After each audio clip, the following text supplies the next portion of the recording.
빌립보서 1장 12절에서 21절까지 말씀을 교독합니다. 형제들아, 내가 당한 일이 도리어 복음 전파의 진전이 된 줄을 너희가 알기를 원하노라. 이러므로 나의 매임이 그리스도 안에서 모든 시대 안과 그 밖의 모든 사람에게 나타났으니 형제 중 다수가 나의 매임으로 말미암아 주 안에서 신뢰함으로 겁없이 하나님의 말씀을 더욱 담대히 전하게 되었느니라.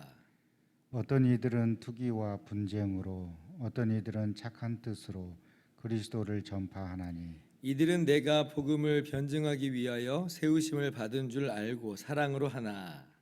그들은 나의 매임에 괴로움을 더하게 할 줄로 생각하여 순수하지 못하게 다툼으로 그리스도를 전파하느니라.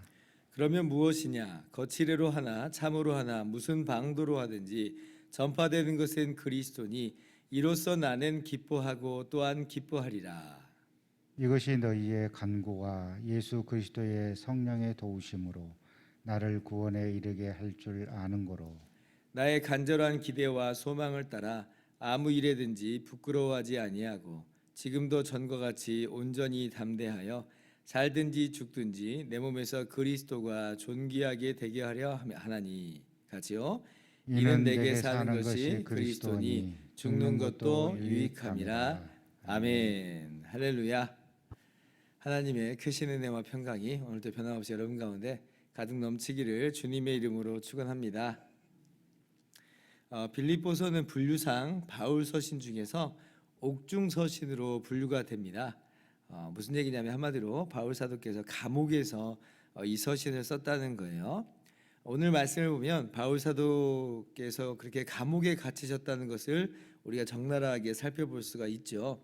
13절 보니까 자, 이러므로 나의 매임이 그리스도 안에서 모든 시위대 안과 그 밖에 모든 사람에게 나타났으니, 자, 나의 매임이다 그러죠. 시위대 안에 지금 아마 그 감옥에 갇힌 것 같습니다.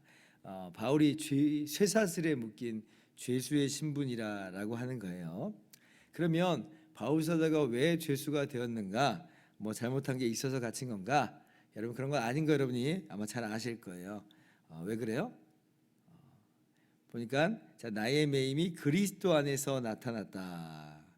그러니까 예수님을 증거하는 것으로 예수님을 자랑하는 것으로 인해서 매인 거예요. 그러니까 이제 그것이 사람들에게 다 알려진 겁니다. 이런 거 있잖아요. 그 사람들이 이제 물어볼 거 아니에요. 이 죄수는 왜 갇혀왔어? 왜 잡힌 거야? 왜 갇힌 거야? 무슨 죄를 저지른 거야? 뭐 예수라고 한 사람이 하나님의 아들 구원자라고 해가지고 그래가지고 잡혀왔대. 그래? 라고 예를 들면 이런 쉬운 대화가 오고 갈 수 있잖아요. 그러니까 나의 매임이 그리스도 안에서 나타났다. 그러니까 사람들이 바울이 묶여 있는 것을 보고 그리스도라고 하는 존재를 인식하기 시작한 거예요. 아마 또 이런 일이 있었을 수도 있다고 봐요. 그 끔찍한 감옥에서조차 바울이 찬양하고 또 하나님께 감사하고 기도하고 또 감옥에서조차 막 사람들 막 악을 쓰면서 막 원망하고 악한 말을 독한 말을 쏟아내는데 바울 사도는 그런 말을 안 하고 오히려 이 감옥에서도 예수님을 막 증거를 해요. 그러면 사람들이 아니 저 바울은 무슨 힘이 나길래 이 감옥에서조차 저렇게 기도하고 찬양하는가. 옛날에 바울 사도께서 빌립보에서 처음 복음을 전할 때 그 빌립보 감옥에서도 그랬잖아요. 매를 많이 맞았음에도 불구하고 감옥에 던져졌음에도 불구하고 기도하고 감사하고 찬송하는 것을 사람들이 이렇게 듣거든요.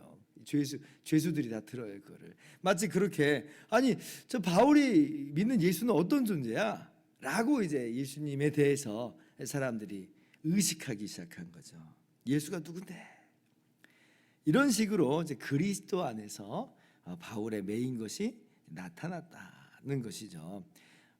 그러니까 사실 바울의 원수들은 바울이 아무것도 못하게 하려고 감옥에 던져놨는데, 그런데 감옥에 던져진 그 자체도 사실은 이 그리스도가 드러나는 이제 그런 모습으로 계속 전개가 되는 거예요. 그러니까 이런 걸 보면 이제 바울의 이 복음을 향한 담대함과 어떤 큰 확신, 복음 안에서 행하는 것을 우리가 정말 잘 엿볼 수가 있죠. 우리 중에 뭐 그런 사람은 없지만 뭐 우리가 예수님 때문에 감옥에 갇힌 사람은 없지만요. 그런데 우리의 어떤 지금 상황들이 어떠세요? 예수님을 이렇게 드러내는 삶을 사는가? 지금 아주 우리가 입술로나 말로나 어떤 여건이나 환경이 좋아서뿐 아니라 감옥과 같은 어려움 가운데 있는데 그럼에도 불구하고 그런 우리의 매임 같은 상황이 오히려 모든 사람에게 예수 그리스도를 나타내는 또 그러한 모습으로 지금 우리 삶이 전개되고 있는가 한번 우리가 스스로 돌아보고 생각해 볼 필요가 있는 것 같아요. 자, 아무튼 그러니까 이제 어떤 일이 있게 되냐면요. 두 부류의 사람이 이제 일어나게 되는데 먼저는 바울의 이러한 모습에 용기를 얻고 힘을 얻고 도전을 받은 형제들이 일어나게 됩니다. 예수님 믿는 사람들인데 바울이 지금 이 복음 때문에 저 감옥에 갇혀서 저 고생을 하고 있는 것을 보면서 그러면서 이제는 그럼 우리라도 해야 되겠다. 지금 바울은 갇혀 있어서 복음을 전할 수 있는 상황과 여건이 아니니 우리라도 해야 되겠다. 야, 저 바울 사도 봐봐. 저 감옥에서 진짜 저렇게 기도하고 감사하고 하나님을 떠나지 않는 저 모습을 봐봐. 야, 내 모습 너무 부끄럽다. 야, 정신 차려야지. 그래, 내 작은 힘이지만 내 작은 모습이지만 그래 나도 예수님을 위해서 살겠어 라고 도전받는 그런 사람들이 있다는 거예요. 14절 보니까 형제 중 다수가 나의 매임으로 말미암아 주 안에서 신뢰함으로 겁없이 하나님의 말씀을 더욱 담대히 전하게 되었느니라. 예를 들면 움츠러들 수 있는 상황이 될 수 있을 것 같아요. 바울이 복음 전파하다가 잡혀 들어갔다는 것은 그러면 나도 복음을 전파하다가 나도 잡혀 들어갈 수 있다라고 하는 움츠러든 마음이 있을 수도 있잖아요. 그런데 그런 마음이 든 게 아니라 오히려 담대함이 생겼어요. 오히려 도전을 받았어요.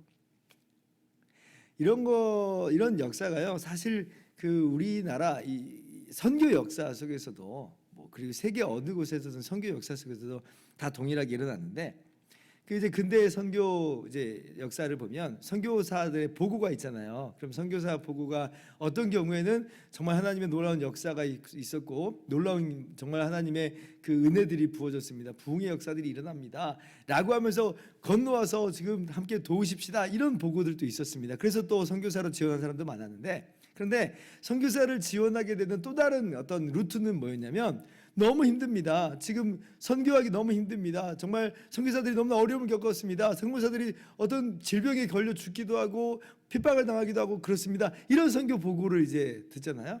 그러면 그 보고를 듣는 그 교회 안에서는 그 본국의 교회 안에서는 그럼 나라도 가야겠다. 이런 마음이 사실 들었어요. 그래서 또 선교사로도 많이 지원을 했어요. 마치 그런 것과도 같은 그러한 모습이 오늘 이 바울 사도의 이 매임 속에서 있게 되었다라고 하는 것입니다. 그런데 이제 또 한 부류의 사람이 있죠. 이 사람들도 나도 예수님을 증거해야 되겠다라고 하는 것 똑같은데 그런데 이 사람들은 좀 달라요. 이 사람들은 항상 매사를 경쟁으로 여기는 사람입니다. 그런 사람들 있잖아요. 이 사람들은 그래서 복음을 증거하기로 결심을 하는데 이제 왜 그러냐라고 할 때 바울이 갇혀서 꼼짝도 못하는 이 시기가 기회다는 거예요. 기회다. 내 공로 드러내고 어떤 우리의 어떤 영향력을 확대하고 우리의 세력을 키워나갈 수 있는 찬스다. 그 전에는 바울 사도가 너무 복음을 증거할 때 복음 증거를 잘하고 또 영향력을 많이 발휘하니까 거기서 그냥 깨갱하고 있었는데 근데 바울 사도가 지금 아무것도 못하는 이 상황 속에서는 바로 이때가 찬스라고 하는 거예요. 어떻게 보면 오늘날 이제 교회 간의 성장 경쟁 이런 거 있잖아요. 교단 간의 그런 경쟁들 이런 모습 중에 하나일 텐데 이게 좋은 모습들이 결코 아닙니다. 그런데 자 오늘 바울 사도 보세요. 자 18절 보면 자 그러면 무엇이냐 거칠애로 하나 참으로 하나 무슨 방도로 하든지 전파되는 것은 그리스도니 이로써 나는 기뻐하고 또한 기뻐하리라. 뭐라고 말해요? 전파되는 것은 그리스도니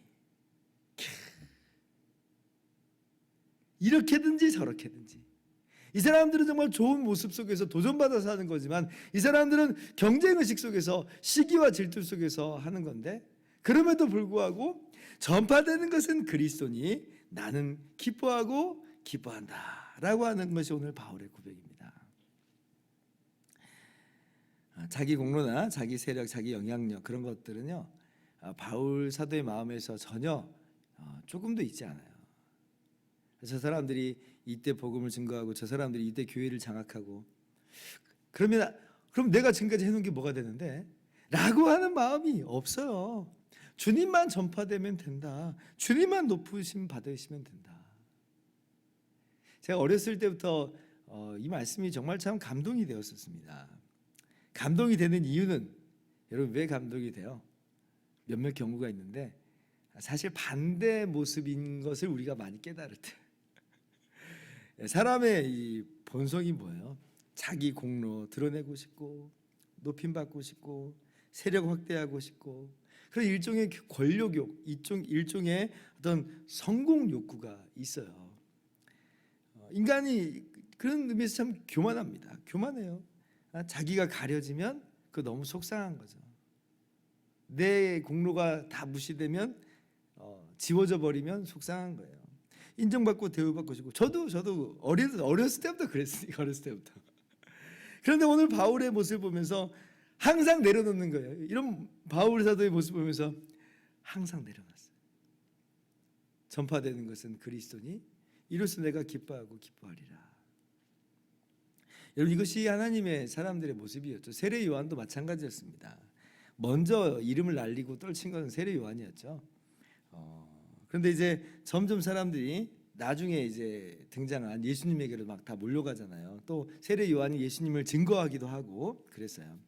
근데 이제 세례 요한은 괜찮은데 누가 용납을 못하냐면 세례 요한의 제자들이 그걸 못 버텨요. 못 견뎌요. 불만이에요. 자기들 세력이 위축되는 것처럼만 보이잖아요. 경쟁 의식이 발동해 버렸어요. 그래가지고 세례 요한에게 와가지고 아니 지금 세례 요한 보고도 지금 뭔가 해봐야 되는 거 아니냐고 막 이렇게 나온 거예요. 근데 그때 세례 요한이 뭐라고 그래요? 요한복음 3장을 보면 신부를 취할 자는 신랑이다. 서서 신랑의 음성을 듣는 신랑 친구의 기쁨이 나에겐 충만하다. 나는 신랑 친구다. 난 신랑 친구다. 높임 받아야 되는 건 신랑이다라는 거예요. 나는 신랑의 음성을 듣는 것으로 기쁘다. 그는 행하여야 되겠고 나는 쇠하여야 되리라.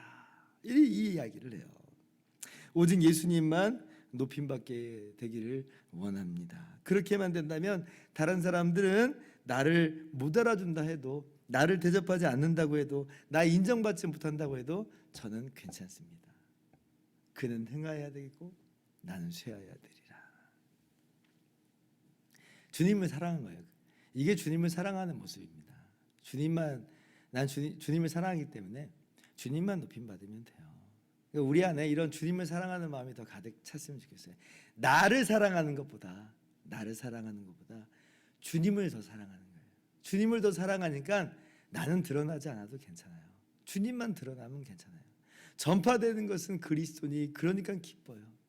내 몸에서 살든지 죽든지 그리스도만 높임 받기를 존귀하게 여김 받기를 원해요. 그거면 된 거예요. 그러면 만족해요. 이러한 주님을 향한 사랑이 우리 안에 더욱더 가득히 넘쳤으면 좋겠어요. 이게 어떻게 이렇게 되느냐? 내가 얼마나 주님께로부터 깊은 사랑을 받았는가 깨달을 때에 내 안에서 주님을 사랑함이 더 커지죠. 그 주님을 사랑함이 우리 안에 가득히 충만하게 돼요. 그러면 오늘 우리가 바울 사도 같이 나아갈 수가 있는 겁니다. 전파되는 것은 그리스도니 저는 괜찮습니다. 내 몸에서 살든지 죽든지 주님만 높임 받기를 원합니다. 그러한 모습으로 오늘도 우리가 뚜벅뚜벅 또 잘 걸어가는 저와 여러분 되기를 주님의 이름으로 축원합니다. 기도하겠습니다.